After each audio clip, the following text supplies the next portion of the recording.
Macam mana nak buat 5,000 sebulan dari rumah sambil jaga anak, tengok Netflix atau masak lauk untuk keluarga? Ya, kerja ni wujud dan makin ramai orang buat. Kau tak perlu degree, tak perlu pengalaman, cuma perlu telefon, wifi dan tahu tekan butang.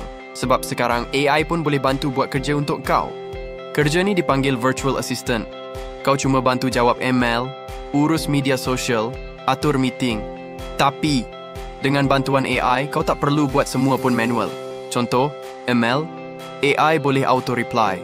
Social media, AI boleh siap tulis caption and jadualkan post. Masuk data, AI bantu susun. Chat customer, AI boleh jawab dulu. Kau cuma semak sikit je. So, kerja kau jadi makin senang. Tapi income tetap masuk. Bayangkan kerja cuma 3-4 jam sehari. Sambil jaga anak kat rumah dah boleh buat 5,000 sebulan. Bestnya, kau boleh pilih jenis kerja ikut minat. Email, Facebook, Instagram, TikTok, urus jadual, chat support. Tapi kalau kau tak tahu nak mula macam mana, nak belajar step by step dari zero sampai dapat klien, aku ada satu panduan khas untuk orang Malaysia. Check description sekarang. Kalau kau serius nak mula, komen nak VA sekarang.